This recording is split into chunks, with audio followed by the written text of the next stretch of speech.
पाकिस्तान में 24 घंटे के दौरान कोरोना के मजीद 1523 मरीज सामने आ गए।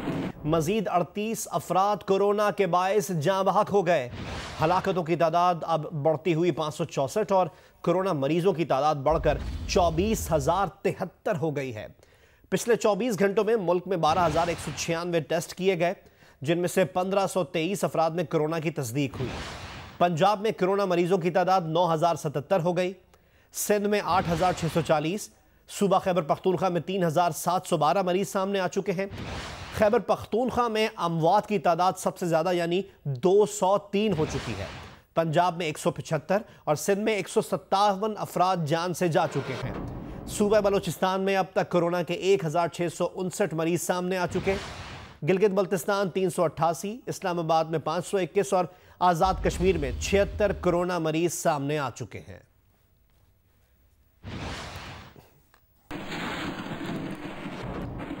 National command and operation centre ने सिफारिशात तैयार कर ली। मुल्क भर में 11 मई से लॉकडाउन में नरमी कर दी जाए। छोटी दुकानें, पब्लिक ट्रांसपोर्ट और परवाजें खोल दी जाएं। स्कूल, शादी हॉल, होटल और बड़े शॉपिंग मॉल्स बंद रखे जाएं। रेलवे सर्विस भी फिलहाल बहाल ना की जाए। हतमी मंजूरी आज वजीर आजम की ज़ेर सदारत इजलास में दिए जाने का इम्कान है। हमें रिपोर्ट करेंगे नुमाइंदा जियो न्यूज़ एजाज सैयद।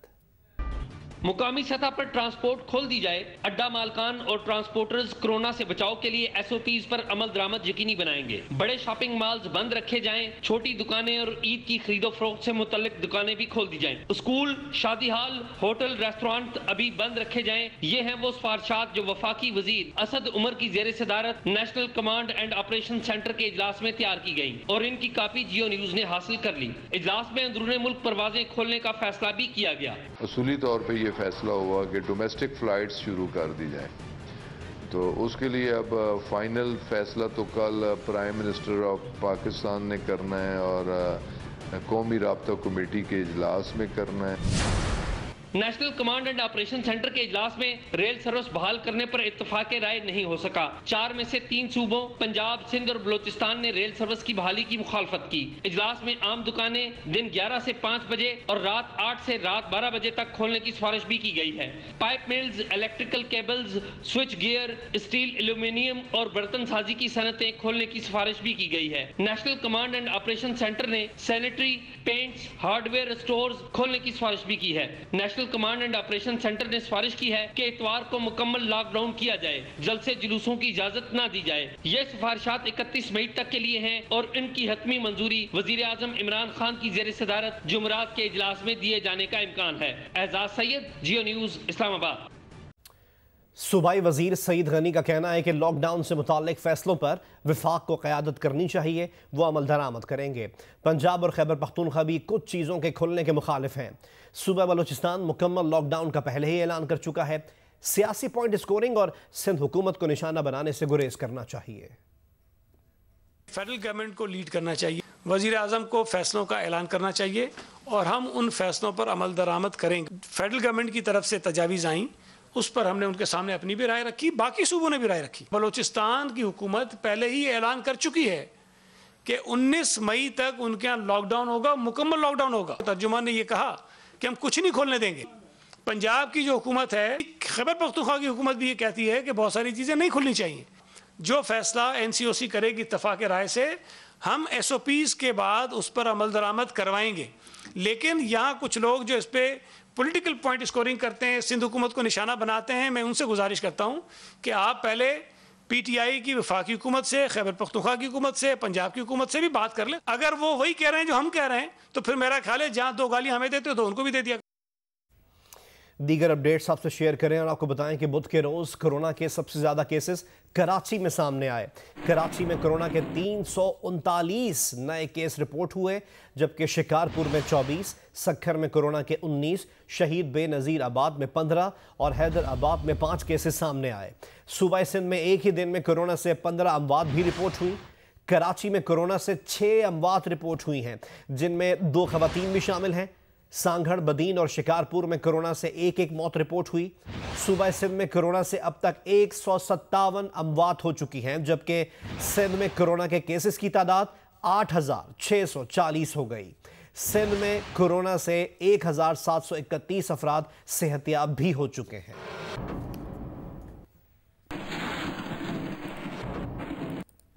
सूबा खैबर पख्तूनख्वा के वजीर housing doctor Amjad Ali corona में मुब्तला हो गए। एक बयान में उन्होंने कहा कि लॉकडाउन के दौरान वो करंतना और अस्पतालों के दौरे करते रहे। खांसी और बुखार की अलामात के बायस कोरोना टेस्ट कराया जो मुस्बत आया। सूबाई वजीर ने कहा कि उन्होंने 4 रोज से खुद को करंतीन कर लिया है। सूबाई वजीर ने आवाम से अपील की कि वो उनके और कोरोना में मुब्तला दीगर अफराद के लिए दुआ करें।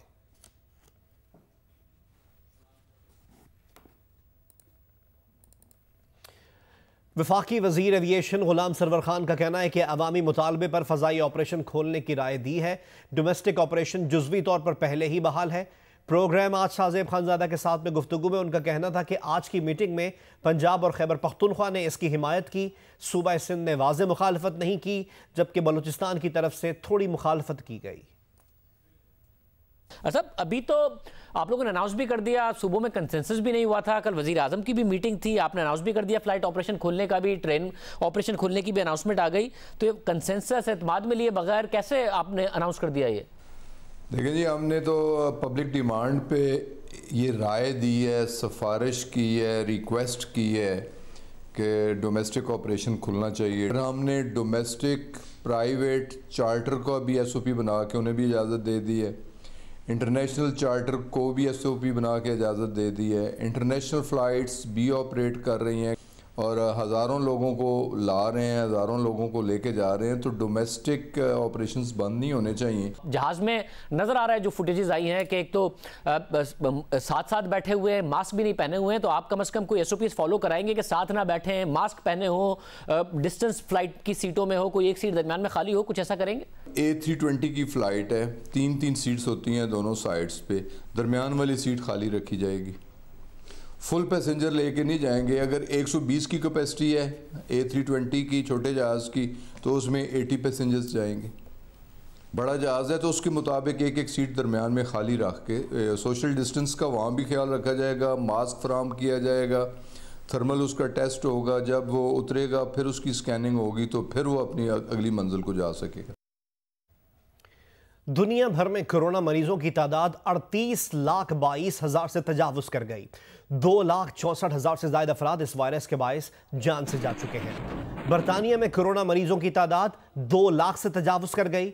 बरतानिया यूरोप में पहला मुल्क बन गया जहां कोरोना से अमवात की तादाद 30,000 से जायद है।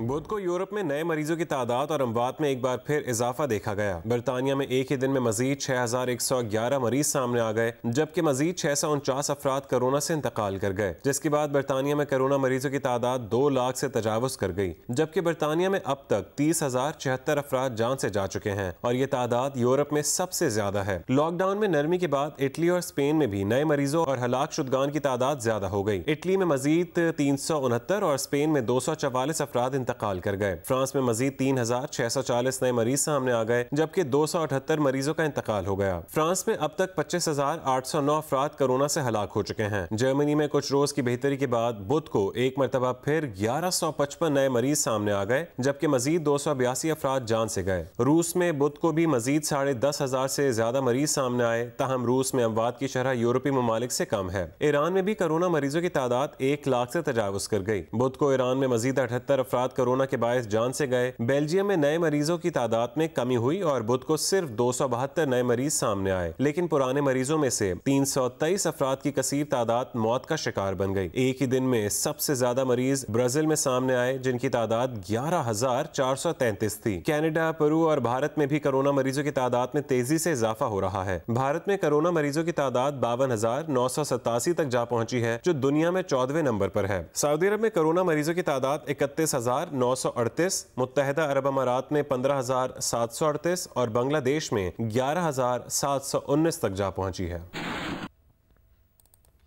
तंजानिया में एक पपीते, एक बकरे और एक बटेर में भी कोरोना निकल आया। ये सुनकर तंजानिया के सदर जॉन मुगल्फी सन्नाटे में आ गए। सदर ने शक की बुनियाद पर जानवर, फल और गाड़ियों में डालने वाले तेल के नमूने लेबॉर्ट्री भेजे थे। गलत टेस्टिंग करने पर नेशनल लेबॉर्ट्री के कोरोना टेस्टिंग इंचार्ज को फारिग कर दिया गया। तंजानिया के सदर लेबॉर्ट्री के साजो सामान और तकनीकी माहिरीन पर उनको शक था, जांच के लिए उन्होंने खुफिया तौर पर जानवर, फल और गाड़ियों के तेल के नमूने टेस्ट के लिए लेबोरेटरी भिजवाए थे।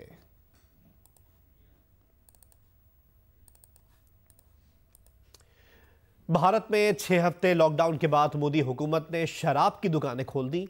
दुकानों के बाहर शराबियों की लंबी लंबी कतारें लग गईं। बाज़ मकामात पर शहरियों के पुलिस से झगड़े भी हुए। कई जगह पुलिस को शराबियों पर आंसू गैस और लाठीचार्ज का इस्तेमाल भी करना पड़ा। कुछ रियासतों ने शराब की दुकानें एक बार फिर बंद कर दी हैं। दिल्ली हुकूमत ने रश देखते हुए शराब पर 70% कोरोना टैक्स लगा दिया। शहरियों ने कोरोना वायरस की एहतियाती तदाबीर को भी यकसर नजरअंदाज कर दिया। नई दिल्ली में पुलिस के रोकने पर शहरियों और पुलिस में झड़प भी हुई। पुलिस ने शहरियों को मुंतशिर करने के लिए आंसू गैस का इस्तेमाल किया, लाठीचार्ज करके मुश्तइल अफराद को मुंतशिर किया। शराब की तलब में इजाफे, रश और झड़पों को देखते हुए बाज़ रियासतों ने दुकानें ना खोलने का फैसला कर लिया और बाज़ ने शराब पर भारी टैक्स लगा दिया। दारुल हुकूमत नई दिल्ली में शराब की खरीदारी पर 70% खुसूसी कोरोना टैक्स आयद कर दिया गया। शराब पर टैक्स भारत की कुल 36 रियासतों और वफाकी इकाइयों की आमदनी में कलीदी किरदार अदा करता है। भारत पाकिस्तान को निशाना बनाने के लिए फॉल्स फ्लैग ऑपरेशन का बहाना ढूंढ रहा है। वजीर आजम इमरान खान ने आलमी बरादरी को एक बार फिर खबरदार कर दिया। एक बयान में कहा कि भारत के LOC पर दरअंदाजी के ताज़ा बेबुनियाद इल्ज़ामात उसी खतरनाक एजेंडे का तसलसल है। बैनुल अक़वामी बरादरी भारत की खतरनाक हरकत से पहले कार्रवाई करे। भारतीय कब्जे के खिलाफ कश्मीरियों की मज़ाहमत भारतीय मुजालिम का बराह रास्त नतीजा है। भारत की जानिब से LOC की खिलाफ वर्जियों का सिलसिला जारी है, जिस पर पाकिस्तान की जानिब से मुसलसल एहतजाज किया जा रहा है।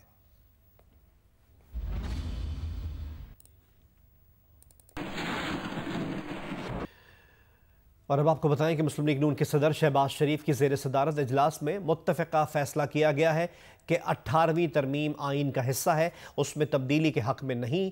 नैब तरमीमी ऑर्डिनेंस पर जब हुकूमत कोई लाहे-अमल अपनाएगी तब नून लीग अपना रद्द अमल देगी।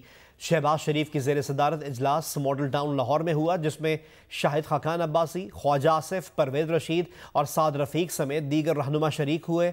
ज़रा ये बताते हैं कि इजलास में मुत्तफ़िक़ा तौर पर फैसला किया गया कि 18वीं तरमीम आइन का हिस्सा है, उसमें तब्दीली के हक़ में नहीं। नैब तरमीमी ऑर्डिनेंस पर जब हुकूमत कोई लाहे अमल अपनाएगी तब अपना रद्द अमल देंगे।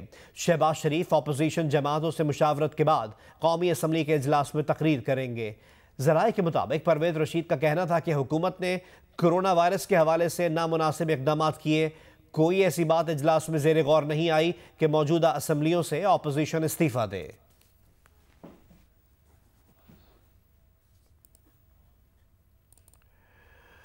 और अब आपको बताएं कि लाहौर की एहतसाब अदालत ने पैरागॉन रेफरेंस में नामजद ख्वाजा बरादरान के खिलाफ वादा माफ गवाह कैसर अमीन बट को तलब कर लिया। मीडिया से गुफ्तगू में साबिक वजीर रेलवे ख्वाजा साद रफ़ीक का कहना है कि नैब कवानीन में तरमीम के बदले 18वीं तरमीम के खात्मे की तजवीज़ ज़ेर गौर नहीं।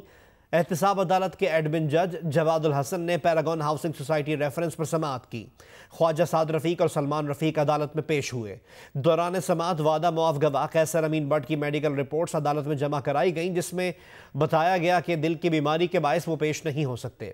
अदालत ने कहा कि अगर आइंदा समाअत पर 2 जून को पेश ना हुए तो कैसर अमीन बट के वारंट गिरफ्तारी जारी किए जाएंगे। अदालती कार्रवाई के बाद मीडिया से गुफ्तगू में साद रफ़ीक का कहना था कि हुकूमत ने 18वीं तरमीम के हवाले से कोई राब्ता नहीं किया। काफ़ी शोर उठा हुआ है 18वीं तरमीम के हवाले से, लेकिन मेरे इल्म के मुताबिक अभी तक किसी ने PMLN से कांटेक्ट नहीं किया गवर्नमेंट की साइड से। तो अगर किसी पॉलिटिकल पार्टी को या गवर्नमेंट को 18वीं तरमीम के हवाले से कोई तरमीम चाहते हैं, अमेंडमेंट चाहते हैं, तो वो हाउस में लेके आएंगे और ऑब्वियसली बात भी करेंगे। लेकिन एक बात मैं बहुत वाज़ेह कर देना चाहता हूँ कि नैब कवानीन में तरामीम का 18वीं तरमीम में मज़ीद अमेंडमेंट से कोई लेना देना नहीं, और इस तरह की कोई बातचीत नहीं चल रही कि अगर नैब लॉ को अमेंड किया जाए तो उसके बदले 18वीं तरमीम के अंदर कोई तब्दीली की जाए। ना ऐसी कोई तजवीज़ सामने है, ना ऐसी किसी तजवीज़ पर PMLN गौर करेगी, इसकी चंदा ज़रूरत नहीं है। नैब कानून में तब्दीली PMLN का प्रॉब्लम नहीं है, ये एक कौमी मसला है, क्योंकि नैब का काला कानून और पाकिस्तान की मईशत और इसी तरह नैब का कानून और रियासती अमूर इकट्ठे नहीं चल सकते। वफाकी वज़ीर तालीम शफ़क़त महमूद ने जियो न्यूज़ के प्रोग्राम कैपिटल टॉक में गुफ्तगू करते हुए कहा कि असद उमर और अपोजिशन रहनुमाओं की 18वीं तरमीम पर कोई बातचीत नहीं हो रही। तो वो जो असद उमर साहब कह रहे हैं कि अपोजिशन के साथ बातचीत चल रही है, 18वीं तरमीम के भी बातचीत चल रही है और भी मामला, तो वो बात फिर ऐसी है। मेरा ख्याल है कि असद उमर साहब ने कभी भी ये नहीं कहा कि अपोजिशन, मैंने बल्कि उनसे पूछा भी और मैंने खुद देखा टीवी पे कि उन्होंने इस चीज़ की तरदीद की कि उन्होंने कभी किसी को नहीं कहा कि 18वीं तरमीम के ऊपर बात। कल शेख रशीद साहब जो हैं उन्होंने ये कहा है कि मैंने पूछा है प्राइम मिनिस्टर से कि क्या आपके इल्म में है कि असद उमर की अपोजिशन से बातचीत चल रही है, तो प्राइम मिनिस्टर ने तस्दीक कर दी है। देखें, शेख रशीद साहब अपनी पार्टी के प्रेसिडेंट हैं, वो उनकी अपनी जमात है, उनकी अपनी सोच है। मैं समझता हूँ कि सारी बातें जो है उनसे मैं इत्तेफाक नहीं करता जो शेख रशीद तो आप ये कह रहे हैं कि असद उमर और अपोजिशन के दरमियान कोई बातचीत नहीं हो रही, कोई 18वीं तरमीम पे कोई बातचीत नहीं। हुकूमत की इत्तेहादी जमात काफ लीग के तर्जुमान कामिल अली आगा का कहना है कि समझ नहीं आता कि नैब हमारी जान क्यों नहीं छोड़ता। नैब की साख मुतासर हो चुकी है। इंसानी हुकूक की तंजीमें वाज़े तौर पर यह राय रखती हैं कि यह इदारा पॉलिटिकल इंजीनियरिंग के लिए इस्तेमाल हो रहा है। प्रोग्राम आज शाहजेब खानजादा के साथ में गुफ्तगू में उनका मजीद कहना था कि वज़ीर आज़म को इस मामले का नोटिस लेना चाहिए और उन पर इस कार्रवाई की वजह से जो सवालिया निशान बनता है उसे वाज़े तौर पर साफ करना चाहिए और इस बात का सबूत देना चाहिए कि इस कार्रवाई के पीछे उनका वजूद नहीं है। एक बात तो एस्टेब्लिश है कि इस अदारे की क्रेडिबिलिटी जो है वो डैमेज हो चुकी है।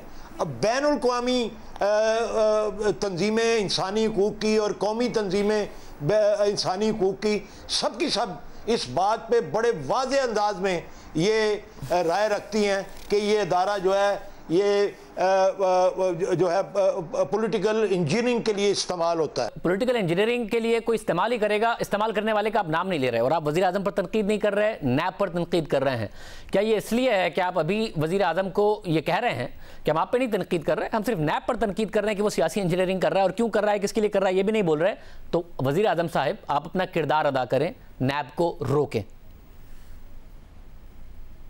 जी, यकीनी तौर पे मैं समझता हूँ कि वज़ीर आज़म साहब को नोटिस लेना चाहिए और जो उनके ऊपर सवालिया निशान बनता है इस कार्रवाई की वजह से उसको बड़े वाज़े तौर पे साफ करना चाहिए और उनको इस बात का सबूत होना चाहिए, देना चाहिए कि वो वाकई इस कार्रवाई के पीछे उनका वजूद नहीं है और वो नेक नीयति के साथ हमारे साथ जो इत्तेहाद उन्होंने किया हुआ है उसको आगे बढ़ाना चाहिए और वक्त की भी ये ज़रूरत है कि इसके ऊपर वो फिल फॉर नोटिस लें।